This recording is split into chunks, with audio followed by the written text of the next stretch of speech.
संयोगस्य संयोगांतम। इसका मतलब अब इसके बाद वियोग है ही नहीं। जब श्री गोपियों के साथ श्री ठाकुर जी शारदीय पूर्णिमा पर नृत्य करते हैं तो यहां अंतिम श्लोक ये कहता है कि अब तो रास खत्म ही नहीं हुआ। विक्रीडितम ब्रजवधू विरदम च विष्णु, अब तो रास सतत चल रहा है, रोज ही हो रहा है। अब गोपी बोली ठीक है, रात में तो आप हमारे पास आ रहे हो, पर दिन का क्या?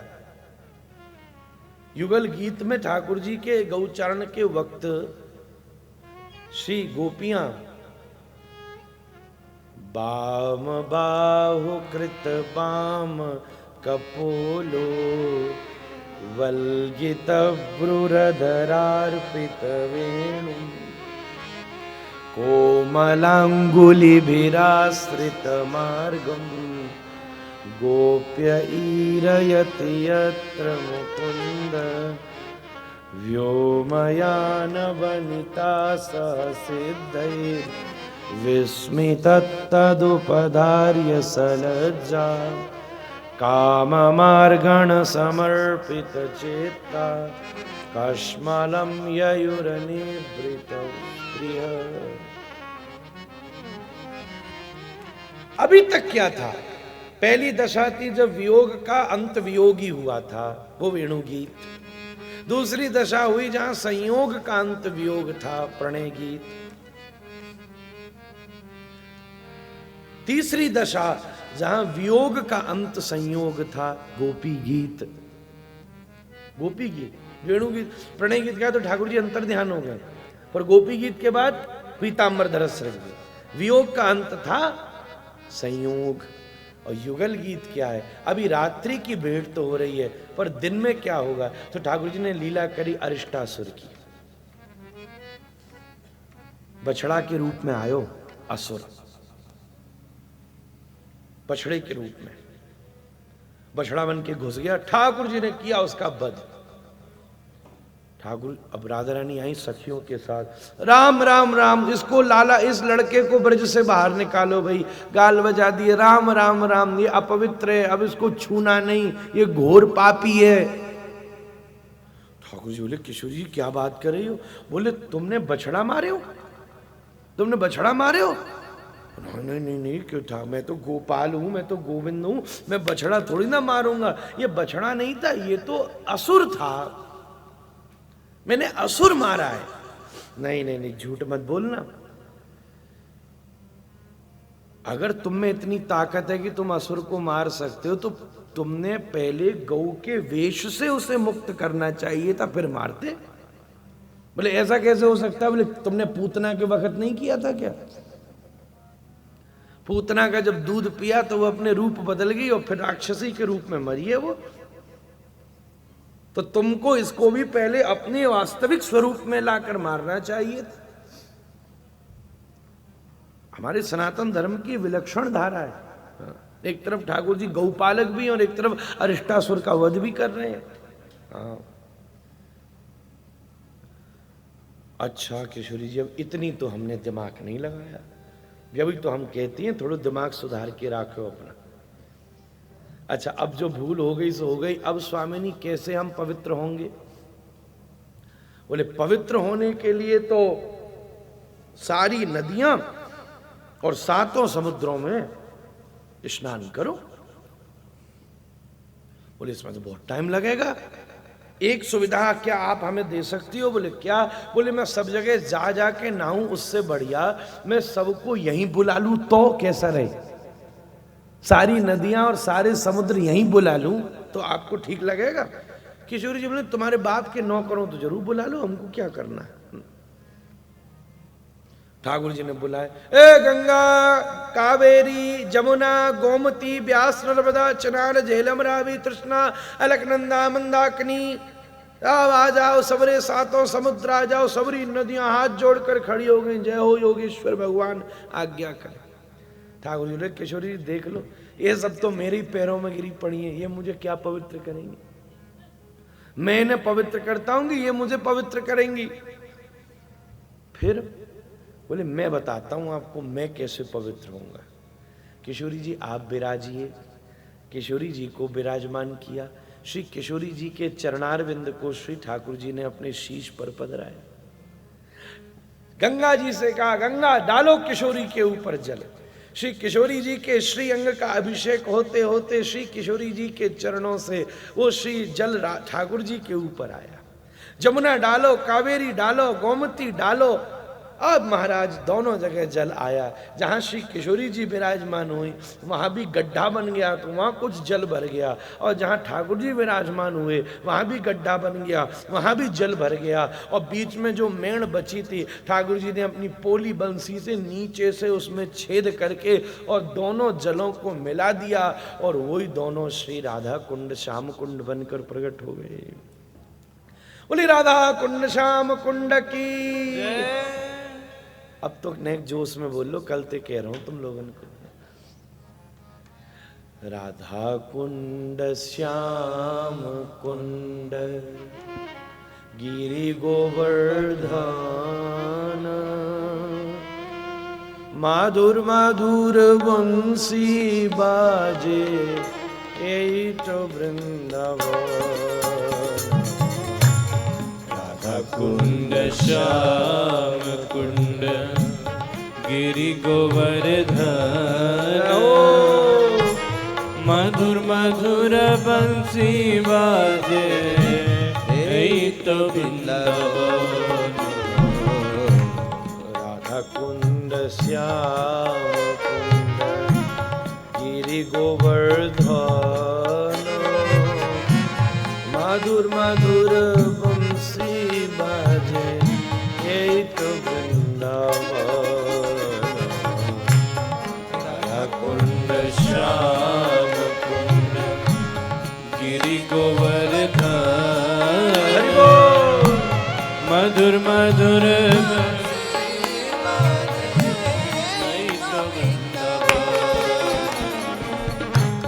राधा कुंड श्याम कुंड गिरि गोवर्धन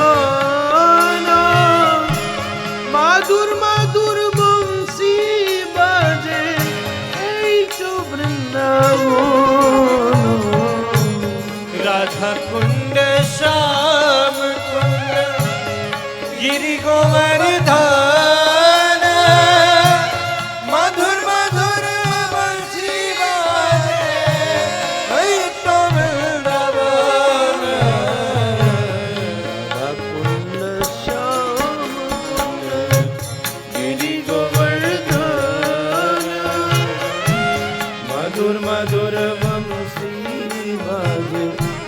यही वृंदावन।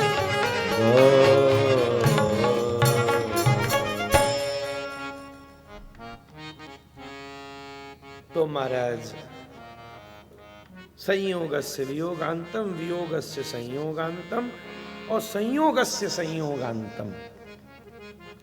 अब श्री जुगल गीत के बाद राधा कुंड श्याम कुंड बन गए। तो जय राधा सही राधा कुंड, जय श्याम सही श्याम कुंड। वृंदावन की जितनी जगह हैं वो सब जगह गोस्वामी गणों ने स्थापित की हैं, पर श्री राधा कुंड श्याम कुंड स्वयं श्री महाप्रभु जी ने स्थापित किया। यमे वैश्य भ्रुणते तेन लभ्यो, वही तो बताएंगे कि वो कौन है। श्री महाप्रभु जी ने चावल की पैडी उग रही थी अरिष्ट नामक गांव में। महाप्रभु जाके गोता लगाने लगे। ब्रजवासी बोले बाबा सन्यासी बावड़ो है का। तब श्री महाप्रभु जी कहते ना ना ना, ये कोई खेती की जगह नहीं है, ये तो राधा कुंड श्याम कुंड और गिरि गोवर्धन मधुर मधुर बंसी बाजे यही तो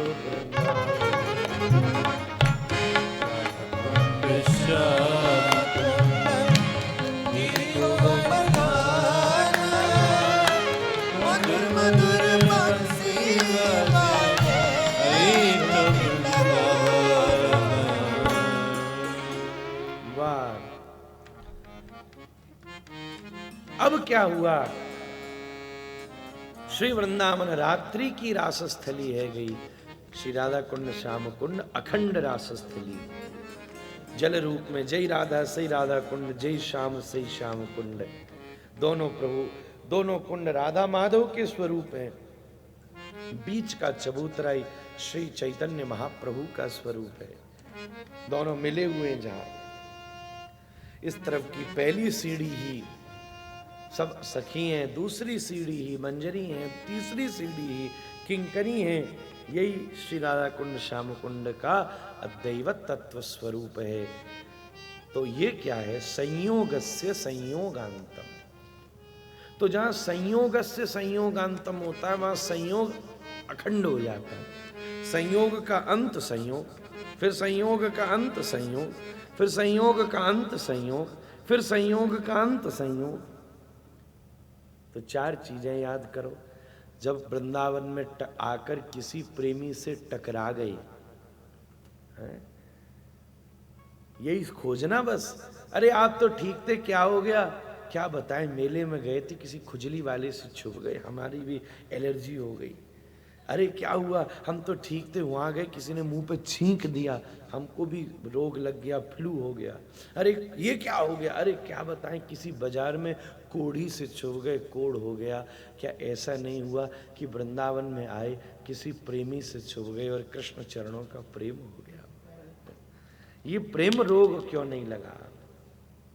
जीभ पर कृष्ण नाम का दाग क्यों नहीं लगा? यहां से तो शुरुआत हुई। तो क्या है फिर? वियोगस्य वियोगांतम, वियोगस्य वियोग। अभी हमारी दशा क्या है? जो प्रेमी है उनका वियोगस्य वियोगांतम, वियोगस्य वियोगांतम। अभी वियोग है, अंत में भी वियोग है, फिर वियोग है, फिर वियोग है। बताओ, कथा के शुरू में वियोग था कि कथा हो? कथा में वियोग है और कथा के बाद भी कुछ मिला क्या?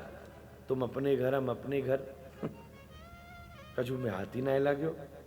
वियोगस्य वियोगांतम। इससे ऊंची दशा क्या है? जहां संयोग तो हो जाए पर अंत वियोग है, प्रणय गीत। उससे ऊंची दशा क्या है? जहां वियोग का संयोग अंत है, वियोगस्य संयोगांतम। और सबसे ऊंची दशा क्या है? संयोगस्य संयोगांतम। ये युगल गीत की परिपक्वता है। संयोगस्य संयोगांतम। फिर ठाकुर जी सतत संयोग में अवस्थित होते हैं। मंगलमय भाव से द्वारिका में श्री ठाकुर जी के विवाह संपादित हुए हैं। सुदाम देव की कथा मंगलमय भाव से आई है। असुरों के वध का प्रसंग हुआ है। और फिर कुरुक्षेत्र में श्री ठाकुर जी मंगलमय भाव से ब्रजवासी, हस्तिनापुरवासी, द्वारिकावासी समेत पंचक्षेत्र में सबसे भेंट हुई है। और महाराज खूब आनंद से द्रौपदी और महर्षियों की चर्चा हुई है। और इधर श्री वसुदेव जी और नारद जी का संवाद हुआ है। और इधर श्री ब्रजवासी और श्री कृष्ण की भेंट हुई है। और ब्रजवासी सब ठाकुर जी से पूछते हैं, ओ कन्हैया, ओ कन्हैया, ओ कन्हैया, याद है कुछ भी हमारी? कन्हैया,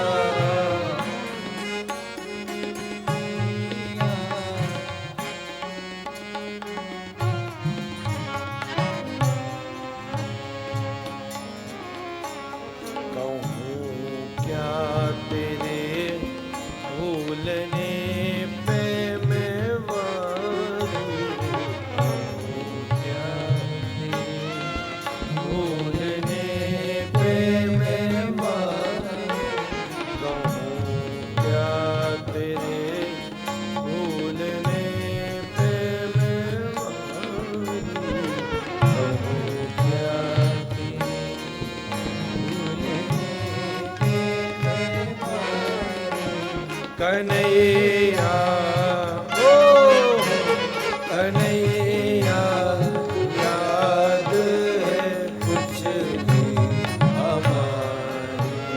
कन्हैया, याद है कुछ भी हमारी? विनती में कर कर वमनो से पूछे, मिलती से पूछे, पल पल के खबर दिहाए कन्हैया, पल पल के कन्हैया, याद है कुछ हमारी कन्हैया, याद है कुछ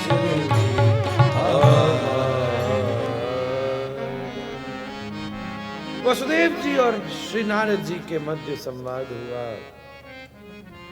जो वसुदेव जी को नारद जी जनक और नव योगेश्वर के संवाद की चर्चा करते हैं। महाराज जनक नव योगेश्वरों से पूछते हैं, दुर्लभो मानुषो देहो देहिनां क्षणभंगुर, तत्रापि दुर्लभं मन्ये वैकुंठ प्रिय दर्शनम्। ये वै भगवता प्रोक्ता उपाया आत्मलब्धये, अंजः पुंसाम विदुषां विद्धि भागवता हिता। ज्ञानास्थाय नरो राजन् न प्रमाद्येत करिहिचित्, धावन्निविल्यवान् नेत्रे न स्खलेति न पतेति च। कायेन वाचा मनसेन्द्रियैर्वा बुद्ध्यात्मना वा अनुषत् स्वभावात्, करोमि यद्यत् सकलं परस्मै नारायणायेति समर्पयेत्। श्री कृष्ण उद्धव को अपने पूर्व पुरुष यदु का चरित्र सुनाते हैं, जिन्होंने भगवान दत्तात्रेय से अपनी भेंट करी। दत्तात्रेय ने उन्हें 24 गुरुओं का वर्णन किया। पृथ्वी वायुराकाशमापोग्निश्चंद्रमा रवि, कपोतो जगरः सिंधु पतंगो मधुकृत्यज, मधुआ हरिणो मीना पिंगला स्कुरुर्भक, कुमारी श्रगत सर्प उर्णनाभि सुवेशकृत। 25वां गुरु बाद में रुककर शरीर भी कहा गया, तो 24 और 25 दोनों ही मान सकते हैं। इस प्रकार श्री सुखदेव जी गंगा के तट पर बैठकर कहते हैं, राजन जो मैं सुनाना चाहता था सुना चुका हूँ। मरिष्येति पशु बुद्धि में माम जही, मैं मरूंगा ऐसी पशु बुद्धि का परित्याग कर। फिर हृदयस्थम कुरु केशवम, हृदय में केशव को विराजमान कर आंखें मूंद ली, प्राणों को खींचा, ब्रह्मरंध्र का भेदन किया। तक्षक ने आके प्राकृतिक शरीर को जलाकर भस्म किया। उसी समय महाराज सुंदर ब्रह्मा जी ने तराजू लगाकर एक पड़ले पर सारे शास्त्र और दूसरे पड़ले पर भागवत रखी। भागवत का पड़ला भारी हुआ। सब ने जय जयकार करी, बोलिए भागवत भगवान की जय। जन्मेजय ने सर्पेष्ठी यज्ञ किया, जिसको बदल करके सत्संग में परिणत कर लिया गया और बड़े सुंदर भाव से दत्तात्रेय की सुंदर कथा, महर्षि मार्कंडेय की सुंदर कथा की चर्चा हुई। मार्कंडेय जी ने जिज्ञासा की, जब कोई नहीं बचता तो कौन बचता है? तो प्रलयकालीन समुद्र में दर्शन हुआ। कायेन वाचा, मन विचलित हो गया। आज रास के अलावा कुछ कहने का मन ही नहीं हो रहा। महाराज करार विंदे न पदार विंदम, मुखार विंदे विनिवेशयन्तम, पटस्य पत्रस्य पुटे शयानं, बालं मुकुन्दं मनसा स्मरामि। 12वें स्कंद के 12वें अध्याय में सूची का चिंतन, 6 अध्याय महात्म की चर्चा हुई, 3 श्लोक मंगलाचरण की चर्चा हुई। श्री व्यास जी के द्वारा बनारस जी की प्रेरणा से भागवत जी लिखी गई। मंगलमय भाव से महाभारत के प्रसंग आए, जिसमें कुंती स्तुति, भीष्म स्तुति का वर्णन हुआ। परीक्षित सुखदेव जी बैठे और कथा प्रारंभ हुई। मंगलाचरण आदि द्वितीय स्कंद में हुआ। तृतीय स्कंद में श्री विदुरोद्धव संवाद हुआ। विदुर मैत्रेय संवाद में संपूर्ण सृष्टि का वर्णन, 12 भगवान हिरण्याक्ष की कथा का वर्णन, मनु की 5 संतानों की वंश परंपरा का वर्णन, जिसमें देवहूति करदम संवाद, देवहूति कपिल संवाद की चर्चा हुई। उसी में शिव सती विवाह का चर्चा आई। उसी क्रम में चल करके उत्तानपाद के वंश में ध्रुव चरित्र का वर्णन हुआ। उसी वंश में आगे चल करके प्रचेता प्राचीन वरही पुरंजनोपाख्यान का वर्णन हुआ। दूसरे पुत्र प्रियव्रत के यहाँ आग्निद्य नाभि ऋषभदेव भरत हुए। भरत के 3 वंशों में महाराज उनको रहुगण के उपदेश की चर्चा हुई, जिसमें भवाटवी आदि के वर्णनों के साथ नरकों का वर्णन हुआ। अजामिल की कथा का वर्णन हुआ। वृत्तासुर की प्रसंग की चर्चा हुई। सप्तम में प्रहलाद जी का चिंतन प्रकट हुआ। मनमंत्रों की कथा अष्टम में आई। गजेंद्र मोक्ष की चर्चा, समुद्र मंथन की चर्चा, वामनवली संवाद, मत्स्यावतार की चर्चा, नवम स्कंद में सूर्यवंश की चर्चा आई। फिर दशम स्कंद की चर्चा में परीक्षित ने जब जिज्ञासा रखी तो श्री कृष्ण के 90 अध्यायों में चर्चा हुई, जिसमें महाराज कृष्ण जन्म की चर्चा हुई। तदुपरांत पूतना उद्धार, शकटासुर तृणावर्त नामकरण संस्कार, श्री ठाकुर जी के द्वारा सुंदर बाल लीलाओं की चर्चा, श्री ठाकुर जी के द्वारा श्री दामोदर लीला, तदुपरांत मंगल में भाव से श्री गौचरण लीला, अघासुर बकासुर अरिष्टासुर आदि का उद्धार, चीरहरण लीला की चर्चा हुई। कालिया दमन की चर्चा हुई। श्री गिरिराज धारण हुआ। तदुपरांत श्री ठाकुर जी का मथुरागमन, कंसवध आदि अवस्थित करते द्वारिका विराजमान हुए। 16,108 विवाह की चर्चा हुई। सुदामा चरित्र आदि का चिंतन करते हुए ब्रजवासियों से कुरुक्षेत्र में भेंट हुई। तदुपरांत श्री वसुदेव नारद का संवाद आया, जिसमें जनक नवयोगेश्वर का संवाद हुआ। श्री विदुर उद्धव महाराज श्री कृष्ण उद्धव संवाद की चर्चा प्रकट हुई, जहाँ समस्त चिंतन गृहस्थ आदि का चिंतन करते हुए सुखदेव जी का अंतिम उपदेश, परीक्षित का स्वधाम गणम, जन्मे जय का सर्पेष्ठ यज्ञ, जहाँ मार्कंडेय भगवान की कथा का वर्णन हुआ। अब अंतिम श्लोक कहता है, नाम संकीर्तनम यस्य सर्वपावप्रणाशनम प्रणामो दुःखशमनस्तं नमामि हरिं परम। महाराज, विगत 7 दिनों से मैं आपकी सेवा कर रहा था। इस संपूर्ण परिवार के द्वारा, माता जी के द्वारा ये शुभ संकल्प बना। नारायण जी आए, सब लोगों ने बहुत समय 8-9 महीना पहले से चर्चा शुरू करी। आप सब स्वयं पूज्य हैं, अध्यापक हैं, शिक्षक हैं, और कितनी सुंदर बात है, इतने अध्ययन के बाद में, अध्यापन पढ़ाने के बाद में, दिल्ली केंद्रीय विद्यालय में जो आपको सरकार की तरफ से रिटायरमेंट में जो प्राप्त होता है, हर आदमी उसके लिए योजना बनाता है कि बुढ़ापा अच्छे से निकलेगा और सब आगे होगा। इनके मन में इतनी ऊंची ये जिज्ञासा जगी, वो जो एक बड़ी संख्या धन की रिटायरमेंट होने के बाद प्राप्त होती है, इन्होंने आके कहा, महाराज श्री वो जो भी है, पर मेरी इच्छा है कि मैं श्री भागवत जी की कथा श्री वृंदावन में सुनूं। इससे बड़ी बात नहीं हो सकती। महाराज, व्यक्ति पेंशन के द्वारा